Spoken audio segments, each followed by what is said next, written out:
The scent of bitter herbs and burnt sage permeated the air of my cramped chamber, making my eyes water. Outside, rain lashed against the windows like desperate fingers trying to get in. I sat motionless before a bronze mirror, watching as my handmaiden, Clara, wove white lilies into my pale blonde hair, a futile attempt to beautify what everyone deemed beyond salvation. "Keep still, Lady Elise," she whispered, her fingers trembling slightly. "The ceremony begins at sundown." Sundown. When I would be presented to the Alpha King as his political bride, a treaty offering from my father, the human ambassador, to secure peace between our realms. A sacrifice wrapped in white silk.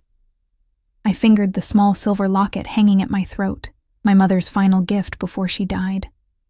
Inside was a tiny pressed violet, her favorite flower. "Beauty lies deeper than skin," she used to say, stroking my hair. "Remember that when the world tries to convince you otherwise." The irony of her words stung now more than ever. The servants whispered when they thought I couldn't hear. Poor Alpha King, forced to wed such a creature. They say her face would make even a gargoyle weep. Political necessity makes strange bedfellows indeed. I hadn't always been this way. Before the fire that consumed our country estate 3 years ago, I had been considered passably pretty, if unremarkable. Now, half my face bore the legacy of that night, rippled skin stretched tight over bone. One eye permanently narrowed. The physical pain had long since faded. The whispers hadn't. "They're gathering in the great hall," Clara said, adjusting the heavy veil that would mercifully hide my face until the final moment of the ceremony. "The Alpha King has returned from the northern territories with his royal guard." My heart fluttered like a trapped bird. I'd never even seen my husband-to-be, though tales of his ferocity in battle and cold demeanor had reached even my isolated tower. King Nathaniel Devereux, ruler of the strongest werewolf pack in the western territories, unmated at 35, and reportedly as beautiful as he was, deadly. "What if he rejects me on sight?" I whispered, voicing my deepest fear. The treaty is signed," Clara replied pragmatically, "and the Alpha King honors his word, if nothing else." A sharp knock interrupted us. My father entered without waiting for a response, his diplomat's mask firmly in place. The silver streaks in his hair seemed to have multiplied since I'd seen him last week. "It's time, Elise." His eyes darted everywhere but at my face. "The carriage awaits." I rose on unsteady legs, the elaborate white dress weighing me down like armor. The veil descended over my face, transforming me into a ghost bride. Through its gauzy filter, the world appeared dreamlike, unreal.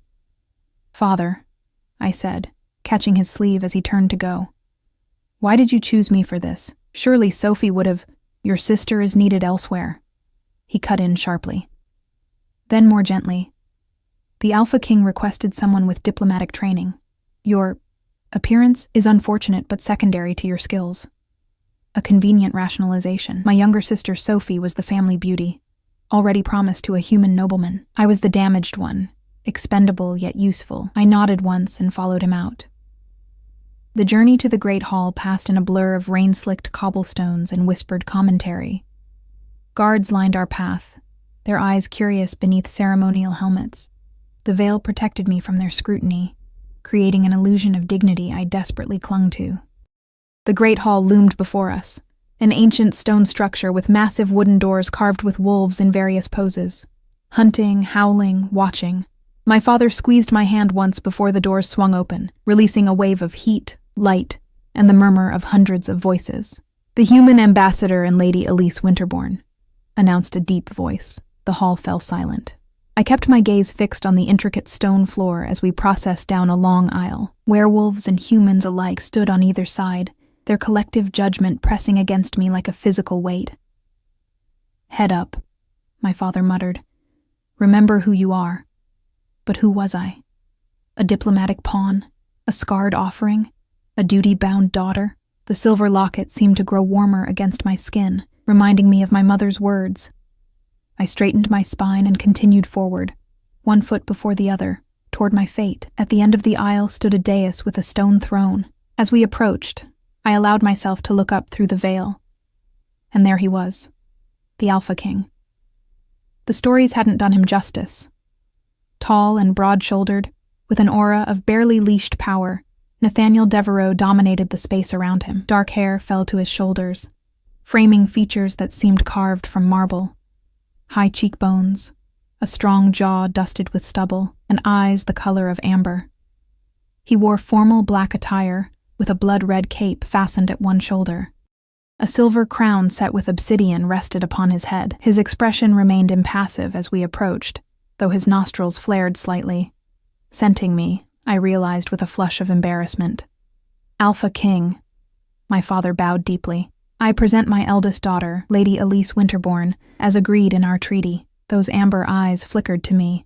Assessing what little could be seen through the veil, I forced myself to hold his gaze, though my knees threatened to buckle. Ambassador Winterbourne. The king's voice was deeper than I expected, with a slight rasp. The treaty is acknowledged. The ceremony will proceed. A silver-haired werewolf in ceremonial robes stepped forward.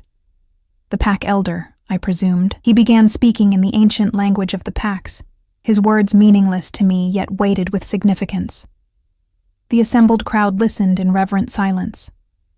I stole another glance at my soon-to-be husband. His profile was severe in the flickering torchlight, giving nothing away. What was he thinking? Was he dreading the moment the veil would be lifted? Did he resent this arrangement as much as I feared? The human bride will now speak her vows, the elder announced, switching to the common tongue. Words I had memorized over countless sleepless nights now rose to my lips.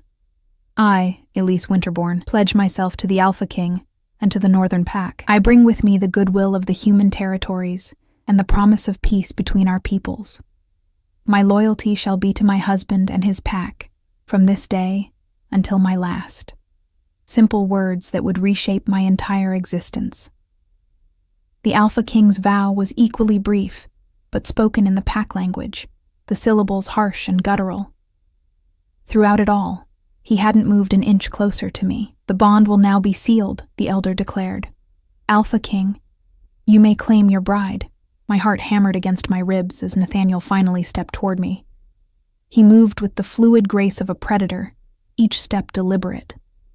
Up close, he was even more intimidating. I had to tilt my head back to meet his eyes through the veil. His scent enveloped me, wood smoke and pine and something untamable. His hands lifted toward my veil, and time seemed to slow. In that suspended moment, I saw a flash of what might have been resignation in his eyes. He had agreed to this marriage sight unseen, just as I had. Now came the moment of truth. With one swift movement, he lifted the veil. The collective intake of breath from the assembled crowd was audible in the sudden silence. I stood exposed, the scarred half of my face clearly visible in the merciless torchlight. I forced myself not to flinch, not to cower, though shame burned through me like wildfire. I expected disgust, perhaps pity. What I didn't expect was the Alpha King's reaction. He stood frozen, amber eyes widened slightly, lips parted on an indrawn breath. For endless seconds, he simply stared at me, his expression unreadable, yet somehow intense. The hall around us seemed to fade away, until there was nothing but his gaze holding mine. Then his hand lifted slowly toward my face, toward the scarred side. I couldn't help it. I flinched away slightly, a lifetime of hiding that part of me impossible to overcome in an instant. His hand paused, hovering in the space between us. "Do not turn from me," he said, his voice so low only I could hear it. I would see all of what is now mine. The possessive words should have offended me. Instead, they sent an unexpected shiver down my spine. Slowly, his fingertips made contact with my cheek, tracing the ridged flesh with surprising gentleness. No one had willingly touched my scars since the healer who had treated them. The sensation was strange, almost electric. "The Alpha King accepts his bride," he announced suddenly, his voice carrying to every corner of the hall. "Let it be known that any who question this union question me directly." The threat in his words was unmistakable. A murmur rippled through the crowd. Then, without warning, he leaned down and pressed his lips to mine. A brief, firm claim that sealed our fates. His lips were warm, slightly rough, gone before I could process what was happening. When he pulled back, something dangerous glittered in his eyes. A challenge, a warning, I couldn't tell which. But one thing was certain. This was not the reaction anyone had expected, least of all me. "The ceremony is complete," the elder declared. "Long live Alpha King Nathaniel and his Queen Elise." The crowd's response was hesitant at first, then growing stronger. "Long live the Alpha King and Queen." Nathaniel offered me his arm. "Come, wife," he said, the word strange on his tongue. "Our guests await."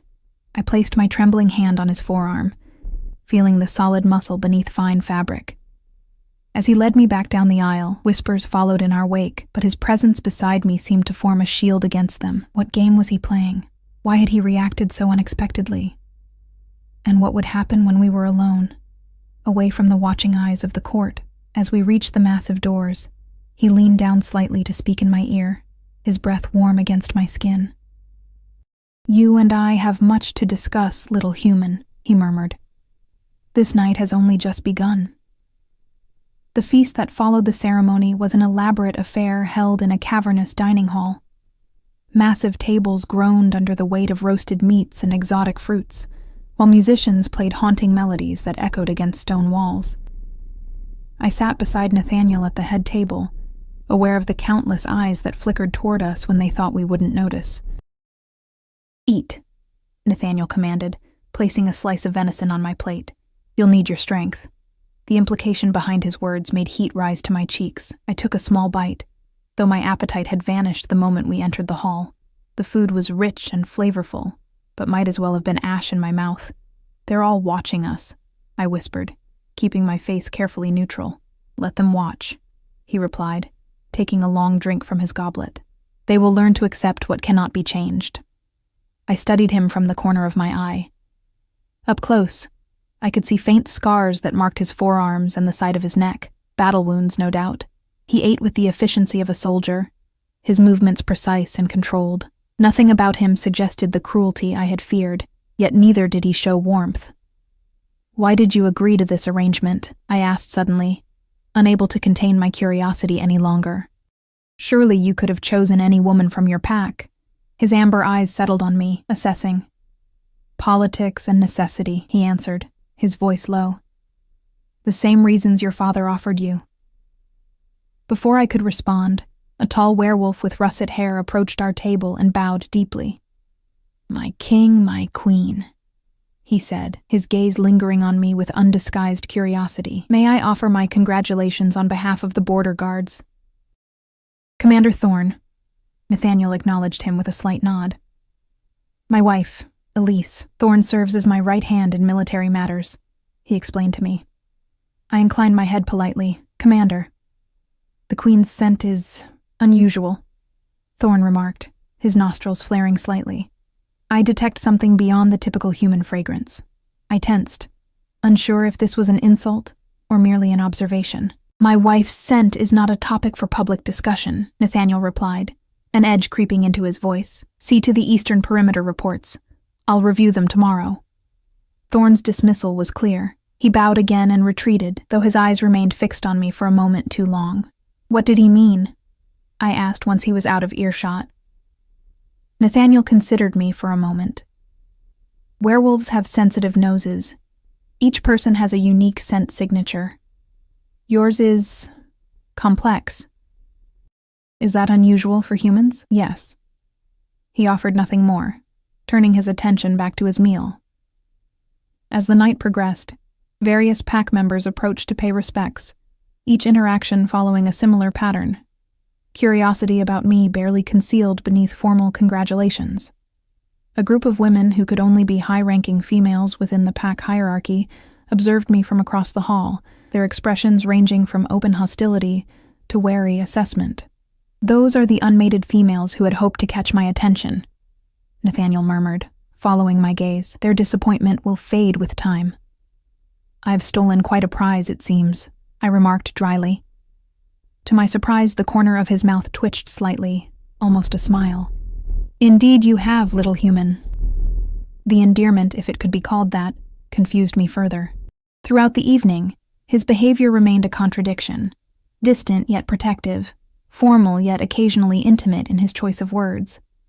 My father approached as the feast began to wind down, his diplomatic smile firmly in place, though his eyes betrayed his anxiety. "Alpha King," he bowed, "I must depart in the morning. May I have a moment with my daughter to say farewell?" Nathaniel studied him with that same inscrutable expression. "Of course," he said finally. "But remember, Ambassador, she belongs to the pack now." My father nodded stiffly and led me to a small alcove near one of the massive fireplaces. Away from Nathaniel's imposing presence, he seemed to deflate slightly. "Are you all right?" he asked in a low voice. "Has he treated you well thus far?" "He's been unexpectedly civil," I admitted, though I don't understand why he didn't react with disgust when he saw me. My father frowned slightly. "Perhaps werewolves view scars differently than humans do. Battle scars are considered honorable among their kind." "These aren't battle scars," I reminded him bitterly. "They're the result of being too slow to escape a burning building." He flinched at the reference to that night. We rarely spoke of the fire that had claimed my mother's life and left me permanently marked. My survival had been deemed miraculous by the healers, though there were days I wondered if surviving had been a blessing or a curse. "Elise," he said, taking my hands in his. "I know you believe I sent you here as a sacrifice, but that isn't the entire truth." He glanced over his shoulder to ensure we weren't overheard. "There have been incidents in the border villages, humans found dead, their throats torn out. The treaty was necessary to prevent all-out war." Cold dread settled in my stomach. "And I'm the guarantee that keeps the peace?" "You're the bridge between our peoples," he corrected. "Your diplomatic training, your intellect, these are the reasons I chose you. Not because you were," he faltered, "expendable." I finished for him. Pain flashed across his face. "Never that. Your mother would have never forgiven me if she thought that." He squeezed my hands once more. "The silver locket. You still wear it?" I nodded, touching the small pendant through the fabric of my gown. "Keep it close," he advised. "And remember what she taught you about finding strength in unexpected places." Before I could question him further, a shadow fell across us. Nathaniel stood a few paces away, his expression impassive once more. "The hour grows late," he stated. "I must take my bride to our chambers." My father straightened, resuming his role as ambassador. "Of course, Alpha King. I've said my farewells." He kissed my forehead, a gesture he hadn't made since I was a child, and whispered, "Courage, Elise." Then he was gone, swallowed by the crowd, leaving me alone with my new husband and the looming reality of what was to come. Nathaniel offered his arm once more. "Come," he said simply. The journey through the castle was a winding one.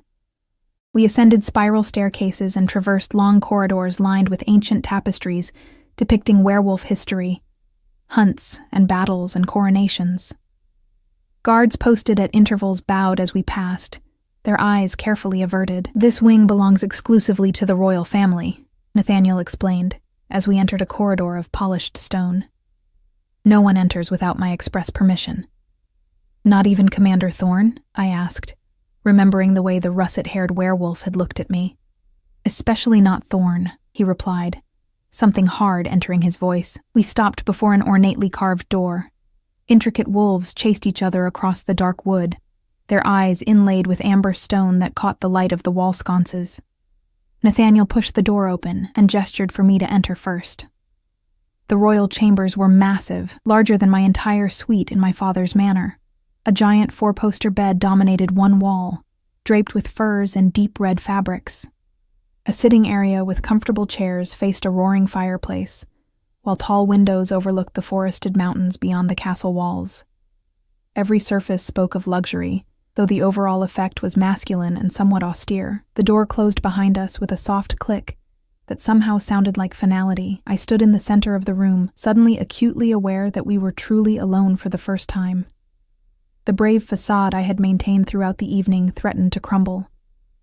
What did he expect of me now? What duty would I be required to perform as his queen? Nathaniel moved past me toward a side table that held a crystal decanter. He poured amber liquid into 2 glasses and offered one to me. "For your nerves," he said. I accepted the glass, our fingers brushing momentarily. The liquid burned a path down my throat, spreading warmth through my chest. "I won't force myself on you," he said abruptly. My head snapped up in surprise. "The treaty requires a marriage, not a mating," he continued, his voice matter of fact. The distinction is important to my kind. Relief and confusion warred within me. I don't understand. He moved toward the fireplace, staring into the flames. Marriage is a human construct, a political and social arrangement. Mating is different. It's... He hesitated. Permanent. Sacred, not something to be rushed or forced. "Then why react as you did during the ceremony?" I asked, remembering his frozen stance, his unexpected touch. "Why touch my scars?" He turned to face me, his amber eyes reflecting the firelight. "You believe I was forcing myself to accept your appearance?" Put so bluntly, I flinched. "Weren't you?" Something dangerous flashed across his features. In 3 long strides, he stood before me again, close enough that I had to tilt my head back to meet his gaze. Slowly, deliberately, he lifted his hand to my face again. This time I didn't pull away as his fingers traced the pattern of scarred tissue from my temple down to my jaw. "These marks," he said softly, "tell me you are a survivor. Fire is one of the few things my kind truly fears. It is one of the only ways to kill us permanently. Yet you endured it. You carried its mark, and still stand proud." His words stole my breath. No one had ever spoken of my scars with anything resembling admiration. "The human courtiers who called you ugly," he continued, his thumb brushing my cheekbone, "did so because they don't understand what real strength looks like. We do." "We?" "Werewolves," he clarified. "We honor those who survive against impossible odds. Your scars would never repulse my kind. If anything, they command respect." I wanted to believe him. After years of pitying glances and whispered comments, his perspective was like rainfall in a desert. But suspicion lingered. Then why keep me veiled until the last moment? Why all the secrecy surrounding my appearance? His hand fell away from my face. "That was your father's decision, not mine." Perhaps he feared my reaction would jeopardize the treaty.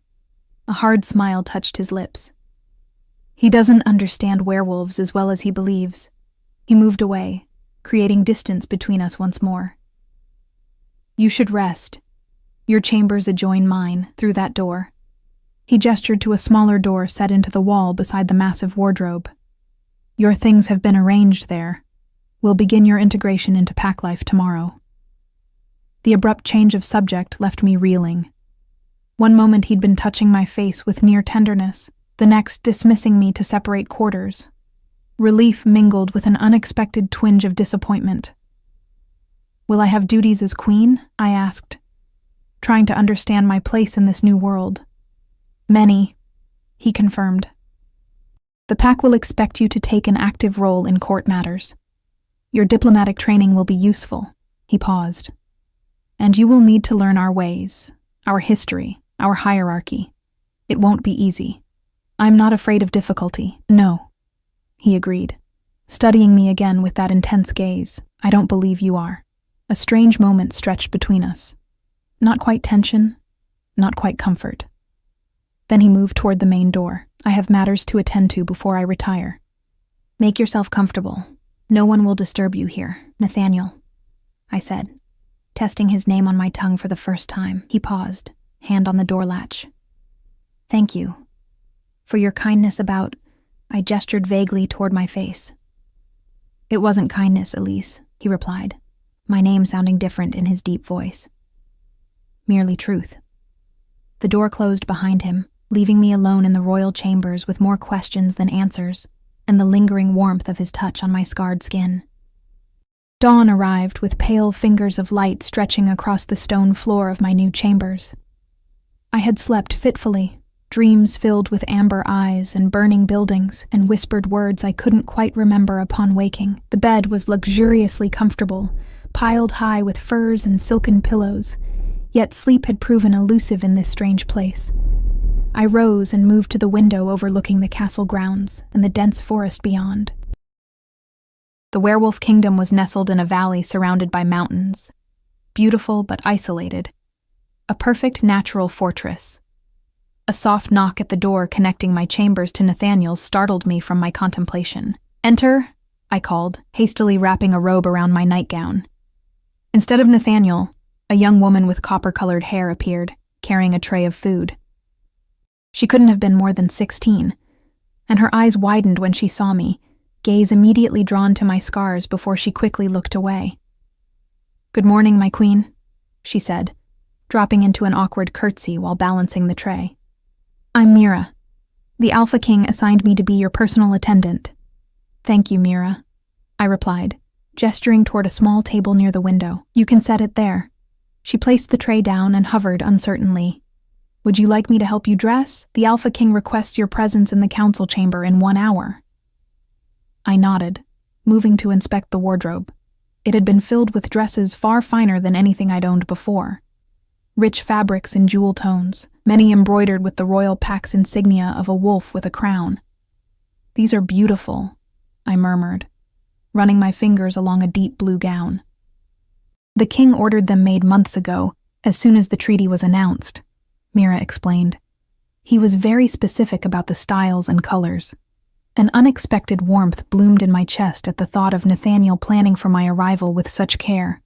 I selected the blue dress, and Mira helped me into it. The fit was perfect, as though made from precise measurements. How did he know my size? I wondered aloud. Mira looked uncomfortable. "The Alpha King has his ways, my queen." As she styled my pale blonde hair into an elegant arrangement, I asked, "How long have you served in the castle, Mira?" "Since I was a child," she replied. "My mother was a cook here before she died. The pack takes care of its own." "And what do you think of having a human queen?" I asked directly. Her hands paused in my hair. "It's not my place to have opinions on the Alpha King's decisions. I'd prefer honesty to protocol," I told her.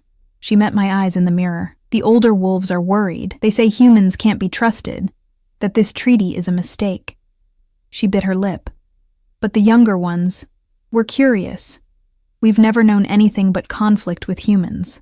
Perhaps change is good." Her candor was refreshing after the veiled comments and diplomatic doublespeak I'd endured my entire life.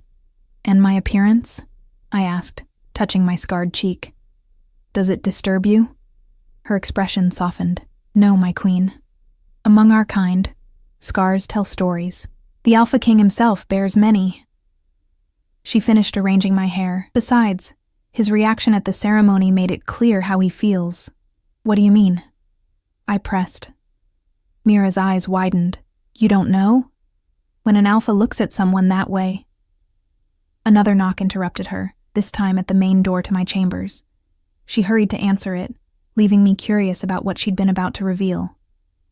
Commander Thorne stood in the doorway, his tall frame nearly filling it. He bowed stiffly. "My queen, I've been instructed to escort you to the council chamber." I rose, smoothing the blue fabric of my gown. "Lead the way, Commander." As we walked through the castle corridors, I noticed servants and guards alike watching me with unconcealed curiosity. Unlike the previous night, I held my head high, refusing to shrink beneath their scrutiny. "You adapt quickly," Thorne observed, breaking the silence between us. "Most humans would be cowering in their chambers after being thrust into a castle full of werewolves." "I'm not most humans," I replied simply. A half smile tugged at his mouth. "Clearly, our king has always had unusual tastes." The comment held an edge I couldn't quite decipher, and I chose not to respond. We continued in silence until we reached a set of double doors, guarded by 2 imposing werewolves in armor. "The queen for the council meeting," Thorne announced. The guards opened the doors, revealing a circular chamber dominated by a massive round table carved from a single piece of ancient oak. Around it sat 12 werewolves of varying ages, all male save for one silver-haired woman whose bearing suggested considerable authority. At the head of the table, Nathaniel stood examining a map spread before him. He looked up as I entered, his amber eyes immediately finding mine. Something flashed across his features, something almost like pleasure, before his expression returned to its usual impassive state. "My wife," he greeted me, extending his hand. "Join us." Aware of every eye in the room tracking my movements, I crossed to his side and placed my hand in his. His fingers closed around mine with gentle pressure, before he guided me to an ornate chair at his right hand. "Council members," he addressed the group. "You all witnessed the ceremony last night. Today we begin integrating Queen Elise into pack matters as agreed in the treaty." The silver-haired woman spoke first. With respect, Alpha King, is it wise to include a human in discussions of pack security, particularly one with family ties to the human territories? Elder Lydia. Nathaniel's voice held a warning note. My wife's loyalty is now to the pack, as she vowed before you all. He turned to me. Elise. Elder Lydia serves as our keeper of pack law and history. Her concerns, while bluntly stated, reflect the caution that has kept our pack alive for centuries. I met the elder's steely gaze directly. Your concern is understandable, Elder Lydia. I am an outsider here, but I assure you, when I pledged myself to your king and pack, I meant every word. My past life is just that. Past. Pretty words, commented a barrel-chested werewolf with a scar bisecting his left eyebrow. But humans are known for those, and werewolves are known for honoring strength and survival, I countered, touching my scarred cheek purposefully. I've done both. A tense silence followed before Nathaniel broke it with a low chuckle that surprised everyone, myself included. Well said, wife. He addressed the council again. Queen Elise brings valuable perspective and diplomatic training. She stays. His tone brooked no further argument. The meeting proceeded, covering border patrols, disputed hunting territories, and trade negotiations with neighboring packs. I listened carefully, speaking only when directly addressed, or when I had relevant insight to offer. Throughout the meeting, I was acutely aware of Nathaniel beside me. His commanding presence, the respect he commanded from even the most skeptical council members, the occasional brush of his arm against mine that sent inexplicable shivers through my body. As the council adjourned, Elder Lydia approached me while Nathaniel spoke with Commander Thorne across the room. Walk with me, human queen, she said, her tone making it clear this was not a request. I followed her into a small antechamber lined with ancient books and scrolls. Once we were alone, she turned to me with piercing gray eyes. You've been thrust into a world you don't understand, she stated. For your sake and the pack's, you must learn quickly. I intend to, I assured her. Our king is not like other alphas, she continued. His power is exceptional, as is his control. She studied my face. Do you know why he agreed to this treaty marriage? Politics and necessity, I repeated his words from the night before. She made a dismissive sound. Those were factors, yes, but Nathaniel has resisted taking a queen for years despite immense pressure. He could have rejected this treaty or demanded different terms. Her gaze sharpened. Yet he specifically requested you. Shock rendered me momentarily speechless. That's impossible. He'd never even seen me before yesterday. Hadn't he? She challenged. 3 years ago, there was a delegation from your father's territory. A fire in a country estate. Our king was part of the werewolf contingent that assisted with rescue efforts. My legs weakened beneath me as memories flooded back, smoke filling my lungs, searing pain as I tried to reach my mother's room, a shadowy figure pulling me from the flames just as a beam collapsed. I had glimpsed amber eyes before losing consciousness. He was there? I whispered. He saved me? Ask him yourself, Elder Lydia replied. But understand this, nothing our king does is without purpose. She leaned closer. Learn our ways, human queen. Learn about alpha bonds and what it means when one of his power chooses a mate. Before I could question her further, the door opened and Nathaniel himself appeared, his expression darkening as he took in the scene. Elder Lydia. His voice was dangerously soft. I don't recall authorizing a private audience with my wife. Simply offering welcome to our new queen, she replied smoothly, unintimidated by his evident displeasure. Knowledge is protection, after all. She departed with a respectful nod to us both, leaving me alone with Nathaniel and a whirlwind of questions. What did she tell you? He demanded once we were alone. That you were there the night of the fire, I replied, watching his reaction carefully. That you pulled me from the flames. Something vulnerable flickered across his face before disappearing behind his controlled mask. She speaks out of turn. Is it true? I pressed. He turned away, staring at an ancient map on the wall. Yes. Why didn't you tell me? Would it have changed anything? He asked, his back still toward me. Would knowing a werewolf saved you make you feel more kindly toward our kind? Toward this arrangement? It might have, I admitted. At the very least, I would have known you weren't a complete stranger. He turned back, his expression unreadable. There are pack laws about interference in human affairs. My presence there was complicated. Is that why you requested me specifically for this treaty? The question had been burning inside me since Elder Lydia's revelation. His jaw tightened. We should continue your introduction to the castle. He moved toward the door, clearly intending to end the conversation. I stepped in front of him, blocking his path despite the significant difference in our sizes. Nathaniel. I reached for his hand, surprised by my own boldness. Please, I need to understand. Something shifted in his eyes, a battle between restraint and desire that made my heart race. His fingers closed around mine, warm and strong. From the moment I carried you from that fire, he said finally, his voice rough, I knew you were different. Your scent, your courage, even unconscious and gravely injured, you fought to live with a ferocity that... He paused, searching for words. That matched something in me. My breath caught. So the treaty was necessary regardless, he finished. But yes, when negotiations began, I ensured you would be part of the terms. His thumb traced circles on my palm, sending warmth up my arm. I didn't expect you to be told so soon. I wanted time for you to adjust, to learn our ways. What else don't I know? I asked, thinking of Elder Lydia's cryptic warnings about alpha bonds. A shadow crossed his face. Much. But not all truths are for one day, little human. Before I could protest, he brought my hand to his lips and pressed a kiss to my knuckles, a gesture that seemed both courtly and somehow deeply intimate.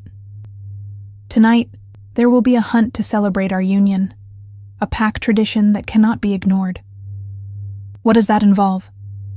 You'll remain here, safe in the castle, he explained. The pack will run under the full moon, bringing down prey to share in a feast afterward. His expression softened slightly. I would prefer to stay with you, but as Alpha, I must lead the hunt. I understand, I said, though part of me was disappointed at the prospect of another night alone with my racing thoughts. Elder Lydia will remain behind to continue your introduction to pack history, he continued. Use the opportunity to learn, but... He hesitated. Be cautious with her.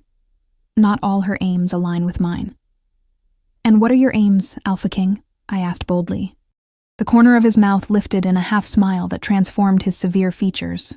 To keep what is mine safe, he replied, and to build something lasting from this union. The possessive words sent a shiver through me. Not of fear, but something else entirely. Something new and fragile and dangerous. I should prepare for tonight, I said, suddenly needing space to process all I'd learned. He nodded, releasing my hand reluctantly.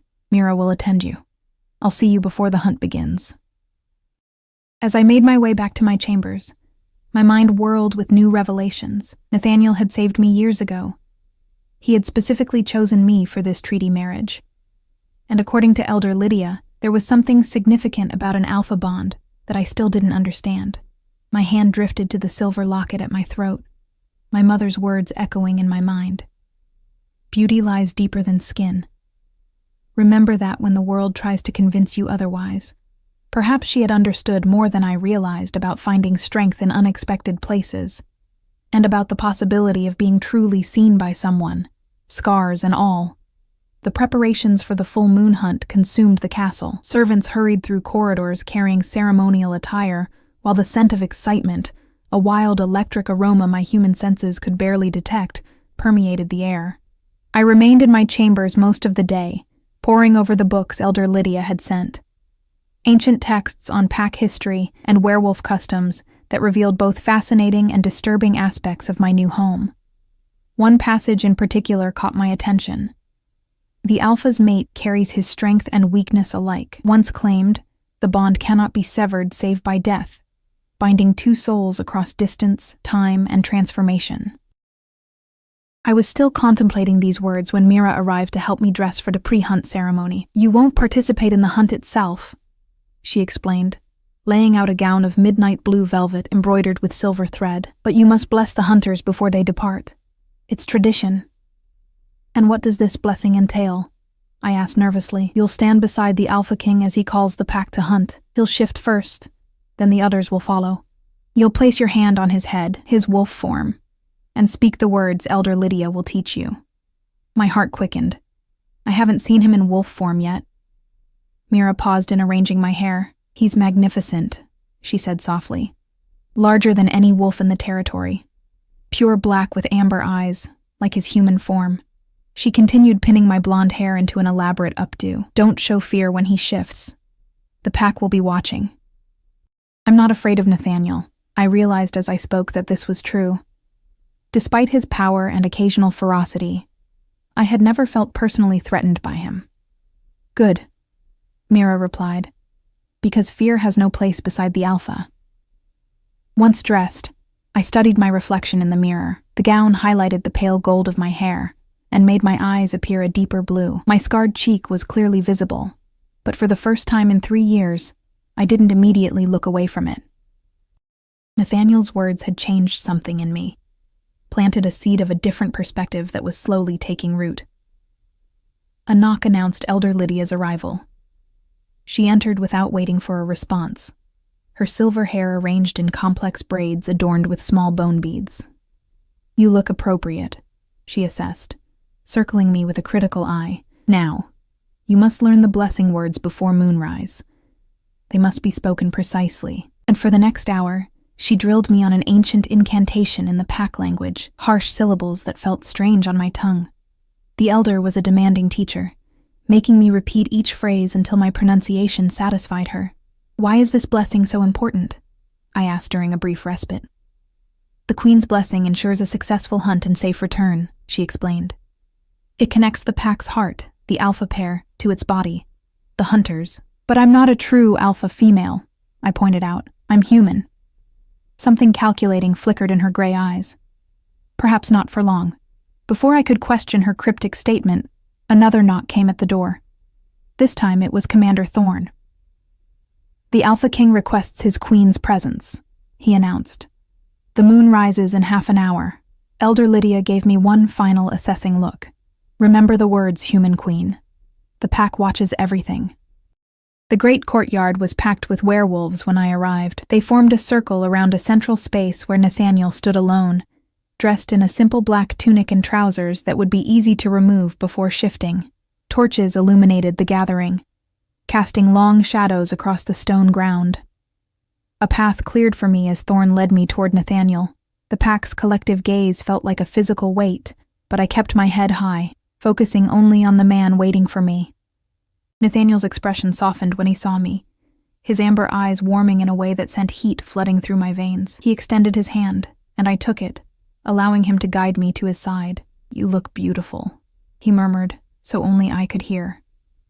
Thank you, I replied, suddenly shy despite everything we'd already shared. I've been practicing the blessing, he nodded. Elder Lydia is thorough, if nothing else. His grip on my hand tightened slightly. Are you afraid to see me change? No, I answered honestly. I'm curious. A rare smile curved his lips. Good. He turned to address the assembled pack, his voice carrying effortlessly across the courtyard. Tonight we hunt under the full moon, as our ancestors have done for 1,000 years. Tonight, for the first time, we hunt with the blessing of a new queen. Murmurs rippled through the crowd, but no one spoke against him. As Alpha, I run first, Nathaniel continued. As your king, I lead you to glory and sustenance. He released my hand and stepped into the center of the circle. Without ceremony, he pulled his tunic over his head, revealing a torso marked with scars, both old and new. The firelight played across his muscled chest and shoulders, highlighting years of battles survived and won.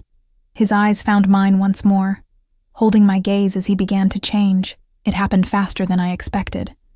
His body contorting, bones cracking and reforming as fur black as midnight erupted from his skin.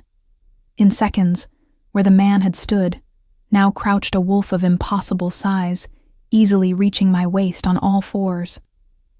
Gasps escaped from some of the newer pack members, though most watched in reverent silence. The great wolf, Nathaniel, shook himself once, then padded toward me with deliberate steps. Those amber eyes remained the same, intelligent and aware, now set in a lupine face framed by ruffled fur. Elder Lydia appeared at my side. "The blessing," she prompted quietly. I swallowed hard and stepped forward, placing my hand on Nathaniel's massive head as I'd been instructed. His fur was softer than I'd imagined, thick and warm beneath my palm. He leaned into my touch slightly, a gesture so subtle I might have imagined it.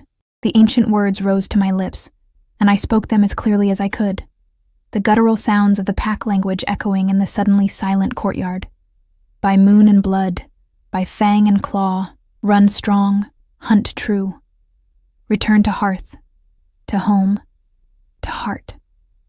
This night belongs to the pack, and the pack to this night. As the final syllable left my lips, Nathaniel threw back his head and howled, a sound so primal and powerful it vibrated through my bones. The pack responded in kind, human voices joining with those already shifted, creating a chorus that echoed off the castle walls and into the night sky. One by one, the werewolves began to shift, clothes discarded as human forms gave way to wolf. Soon the courtyard was filled with wolves of various sizes and colorings, all deferentially keeping their distance from their alpha.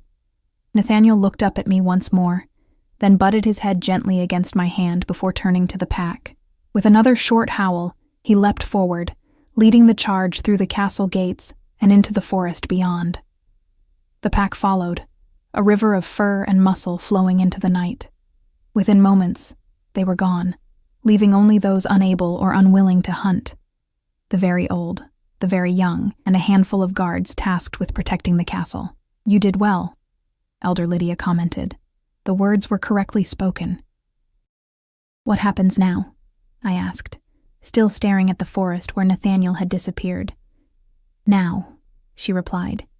"You wait for their return, and while we wait, there is more for you to learn." Instead of returning to my chambers, the elder led me to a part of the castle I hadn't yet seen. A circular room deep beneath the main structure, its walls covered in paintings depicting werewolf history. At the center stood a raised stone platform. "The first werewolves were created by ancient magic," Elder Lydia explained, gesturing to the oldest paintings. "Humans who gained the ability to take wolf form, becoming something greater than either species alone."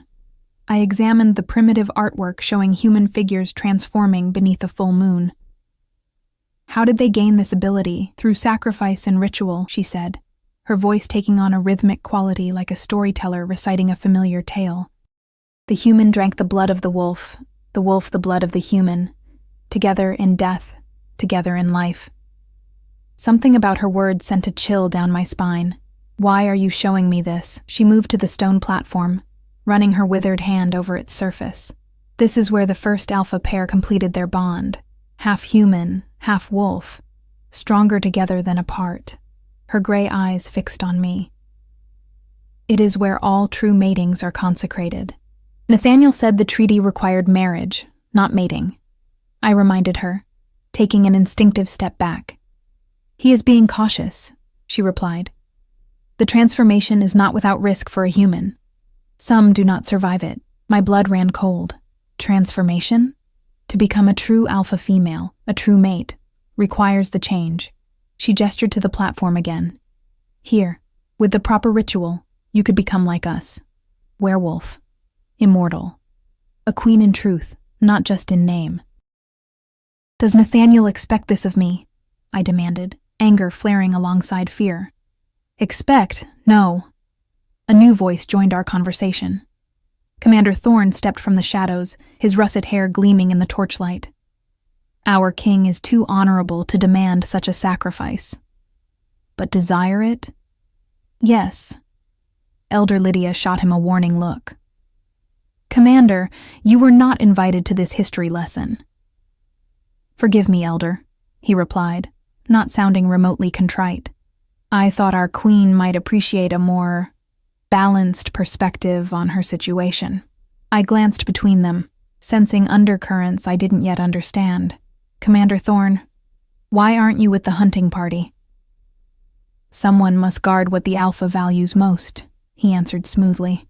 Tonight, that duty falls to me. The commander serves as beta when the alpha is away, Elder Lydia explained, her tone suggesting this was common knowledge I should already possess. And what does the beta think I should know about this ritual? I asked Thorn directly. A smile played at the corners of his mouth. That it binds you irrevocably to our king. That it would make you wolf, yes, but also tie your life force to his. If he dies, you die. If you die... He trailed off significantly. The pack loses its alpha, I finished, understanding dawning. Is that why Nathaniel hasn't mentioned this? Because it would make him vulnerable? Alphas do not acknowledge vulnerability, Elder Lydia stated. But yes, that is likely part of his hesitation. And the rest? Thorn's expression softened unexpectedly. The rest is that he cares for you, human queen. More than he should, perhaps. The risk to you is real. I touched my mother's locket, seeking comfort in its familiar shape. Thank you both for your honesty, I said finally. I have much to consider. Elder Lydia nodded. Consider quickly. The blood moon comes in 3 days, the most powerful time for such a ritual, and the only time this year it could be performed, Thorn added, his tone neutral but his eyes watchful. A distant howl interrupted our conversation. The hunting party returning, Elder Lydia gestured toward the stairway. Come.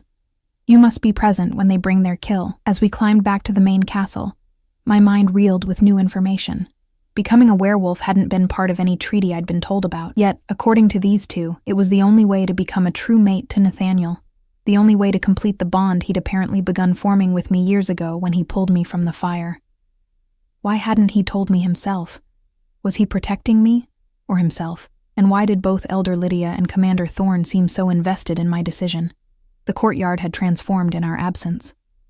A massive bonfire now burned in the center, surrounded by tables laden with food. The hunting party had returned triumphant, bringing down several large stags that were already being prepared by the castle cooks. And there, standing apart from the celebrating pack members, was Nathaniel, back in human form, and dressed in a simple tunic and trousers. His hair was wild from the hunt, his eyes still holding a feral gleam that spoke of his wolf nature just beneath the surface. Those eyes found me immediately as I entered the courtyard. He crossed to me in long strides, seemingly oblivious to the others around us. You're troubled, he said without preamble, searching my face. What has happened? We need to talk, I said quietly, aware of curious eyes watching our interaction. Privately. Something flickered across Nathaniel's face. Concern. Perhaps even guilt. He nodded once and placed his hand at the small of my back, guiding me away from the festivities. The celebration, Elder Lydia began, stepping forward with a frown, will continue without us, Nathaniel finished, his tone brooking no argument. Commander Thorn, see that everyone is fed and comfortable. Thorn bowed, his expression neutral though his eyes held meaning when they met mine. Of course, Alpha King. Nathaniel led me through quiet corridors, until we reached a part of the castle I hadn't yet seen. A small garden enclosed within stone walls, open to the night sky where the full moon bathed everything in silver light. A single ancient oak stood at its center, surrounded by wildflowers that released their fragrance into the cool air. This was my mother's garden, he explained, releasing me once we were alone. No one comes here without my permission. I moved to a stone bench beneath the oak's spreading branches, gathering my thoughts.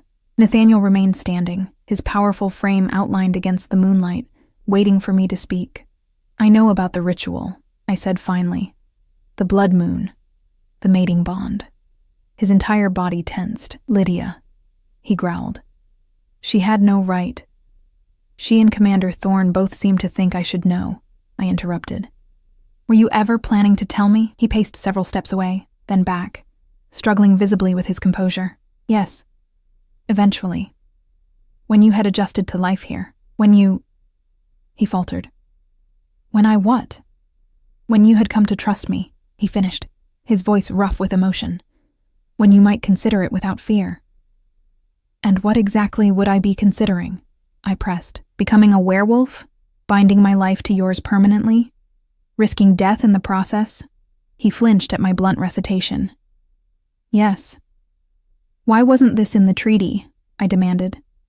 My father would never have— Your father knows nothing of it, Nathaniel cut in. This goes beyond human politics or diplomatic arrangements. This is pack law, pack magic. Sacred and private. I stood, suddenly too restless to remain seated. You saved me from the fire 3 years ago. You requested me specifically for this arrangement. You had dresses made to my exact measurements months before I arrived. My voice rose with each statement. Was any of this truly about the treaty? Or was it all about this ritual, this bond you've apparently been planning for years? Nathaniel moved with preternatural speed, suddenly before me, his hands gently but firmly gripping my shoulders. Listen to me, Elise. Yes, I sought you out. Yes, I engineered this marriage, but not for power, not for politics. His amber eyes blazed with intensity. From the moment I found you in that burning building, something in me recognized something in you. Your scent called to the deepest part of my wolf nature, the part that recognizes its true mate. My breath caught. What does that mean? His hands slid from my shoulders to cup my face, thumbs brushing my cheeks, both the smooth and the scarred skin, with equal tenderness. It means that in 1,000 years of our pack's history, only a handful of alphas have ever found their true complement, their perfect match in strength and spirit. Most mate for convenience, for political alliance, for continuation of bloodlines. His voice dropped lower. I never expected to find mine. Certainly not in a human woman. The raw honesty in his voice made my heart race. So, when you pulled me from the fire— I knew, he confirmed. But you were badly injured. Unconscious. When you recovered, the conflict between our peoples had worsened. There was no way to approach you, to explain. His jaw tightened. Then the treaty negotiations began, and I saw my opportunity. I pulled away from his touch, needing space to think. You should have told me all this immediately. And what would you have done? He challenged. A scarred human woman suddenly told by a werewolf king that fate had bound them together? That she was destined to become something other than human? His expression softened. I wanted you to know me first. To see that I am more than the monster humans believe werewolves to be. I never thought you were a monster, I said quietly. Didn't you? His smile was sad. Your fear when you arrived was palpable, Elise. I could smell it on your skin. That was fear of rejection, not of you, I admitted. Fear of what would happen when you saw my face. Understanding dawned in his eyes. And instead, you found the one man who sees your scars as marks of courage. He stepped closer again, more cautiously this time. Perhaps we've both been hidden behind our assumptions. I touched my mother's locket, seeking her wisdom across the years. What happens if I refuse the ritual? Can we simply continue as we are, husband and wife by treaty? Something like pain crossed his features. Yes. The treaty stands regardless. I would never force this choice upon you. He hesitated. But there are consequences you should understand. Tell me. He gestured for me to sit again, then joined me on the stone bench, maintaining a careful distance between us. Without the completed bond, I will gradually weaken. Not immediately, not catastrophically, but over years. An alpha without his true mate never reaches his full potential. And the pack? I asked, suspecting I already knew the answer. Will eventually sense my diminished strength, he acknowledged. Challenges would come. Instability. Possibly war with neighboring packs who perceive weakness. The pieces suddenly aligned in my mind. That's why Elder Lydia and Commander Thorne are so interested in my decision. They're protecting the pack's future. In their way, Nathaniel agreed. Though I suspect their motivations aren't entirely aligned with each other. Thorne has ambitions of his own. I considered this new revelation. And if I agree, if the ritual succeeds, his eyes gleamed with something primal and possessive, then we would truly be alpha pair. Your strength would flow into mine into yours. You would gain the wolf's form, longevity, heightened senses.